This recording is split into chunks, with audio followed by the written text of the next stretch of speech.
কিদৰে চলিছে ৰাজ্যৰ অংগনবাড়ী কেন্দ্ৰসমূহ। মই বৰ্তমান উপস্থিত আছো আমগুৰি শিশু সংহত প্ৰকল্পৰ অধীনস্থ আচলতে আমগুৰি হালুৱাটিং বস্তি অংগনবাড়ী কেন্দ্ৰত আৰু অংগনবাড়ী কেন্দ্ৰটো আচলতে যি আচলতে কোনো ধৰণৰ স্থায়ী গৃহ নাই, যাৰ পৰিপ্ৰেক্ষিতত এটা গেৰেজ ঘৰতে অংগনবাড়ী কৰ্মীগৰাকীয়ে দৈনিক 25টাকৈ শিশুক শিক্ষাদান কৰিবলগীয়া এক পৰিৱেশ। মই সতীৰ্থ কেমেৰা পাৰ্চনক সামগ্ৰিক পৰিৱেশ দেখাবলৈ অনুৰোধ জনাম। এনেদৰেই আচলতে গৃহস্থৰ যি আছিলে অংগনবাড়ী কৰ্মীগৰাকীৰ ঘৰ আছে, ঘৰৰ গেৰেজৰ ভিতৰতে তেওঁ আচলতে শিক্ষাদান কৰি আহিছে আৰু ক'ব লাগিব যথেষ্ট অসুবিধাৰ মাজেৰে তেওঁ দৈনিক শিক্ষাদান কৰে। কোনো ধৰণৰ ইয়াত আচলতে ফেনৰ ব্যৱস্থা নাই, গৰমত শিশুসকলে যথেষ্ট কষ্ট অনুভৱ কৰে। কৰ্মীগৰাকী যদি কিছু আগুৱাই আহে মই কথা পাতিবলৈ সুবিধা হ'ব। বাইদেউ, এটা স্থায়ী গৃহ নাই, যাৰ পৰিপ্ৰেক্ষিতত এই কণ কণ শিশুসকলক কিন্তু আপুনি দৈনিক শিক্ষাদান কৰিবলগীয়া হৈছে। কেনেকুৱা ধৰণৰ অসুবিধাৰ মাজেৰে আপুনি কেন্দ্ৰটো চলাই নিছে? অসুবিধা বহুতেই হৈছে। বিশেষকৈ নিজৰ ঘৰত কৰিব কৰাৰ কাৰণে দিগদাৰ হৈছে। যদি এটা স্থায়ী গৃহ থাকিলে মোৰ সেই তাতে ধুনীয়াকৈ বস্তু পাতি সজাই আৰু ল'ৰা ছোৱালী ভালকৈ শিক্ষা দিব পাৰিলোহেঁতেন। এতিয়া অস্থায়ী ঘৰত মোৰ অকণ প্ৰব্লেম হৈছে। স্থায়ী গৃহ নাই নেকি অনুষ্ঠানটোত? স্থায়ী গৃহ আছে, যিটো গৃহ আছে সেই গৃহটো ভঙা আছে, মানে দ খাৱৈ থকাৰ কাৰণে সেইটো তাত একো মানে মেৰামতি কৰিব নোৱাৰি। মইতো নিজে কৰিব নোৱাৰোঁ। যদি অফিচ বা চৰকাৰ ফালে যদি কৰি দিয়ে তেতিয়া হ'ব। এই সমস্যাসমূহৰ বিষয়ে আপুনি ঊৰ্ধ্বতন কৰ্তৃপক্ষক লগত আলোচনা কৰিছিলেনে? কৰিছিলোঁ মই। কি কয় তেখেতে? কি কয় মানে মই সেই বিডিঅ' ছাৰকো দিছিলোঁ এপ্লিকেশ্যন, কৈ দিম বুলি ক'লে। তাৰপিছত আৰু চাম বুলি কোৱাৰ পিছত এতিয়া বৰ্তমানলৈকে একো হোৱা নাই। এতিয়া যদি নতুন চৰকাৰ আহিছে যদি কৈ দিয়াটো ভাল হ'ব আৰু। কিমানজন শিশু আপোনাৰ লগত আছে?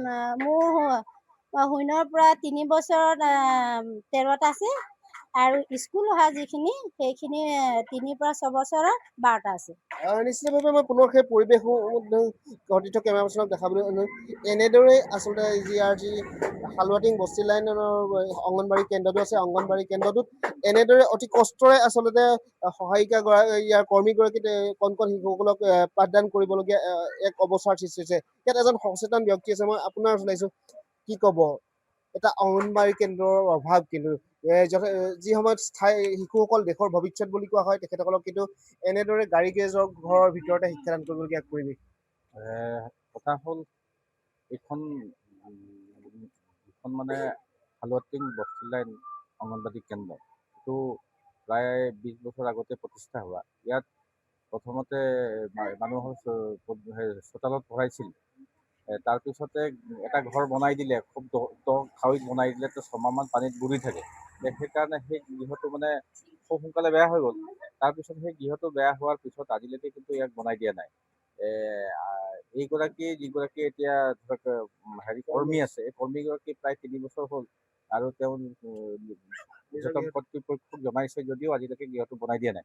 গতিকে যিখিনি তেওঁলোকৰ বস্তু সামগ্ৰী আহে সেইখিনি ৰখাৰ ক্ষেত্ৰতো অসুবিধা হৈছে। তাত মানে ল'ৰা ছোৱালীবিলাকৰ যি ধৰণে পাঠদান কৰিব লাগে, পাঠদানৰ ক্ষেত্ৰত নিয়মীয়াভাৱে গৃহটো নাথাকিলে কিছুমান আহিব নিবিচাৰে। চবৰ ঘৰততো চব মানুহে ভাল নাপায়।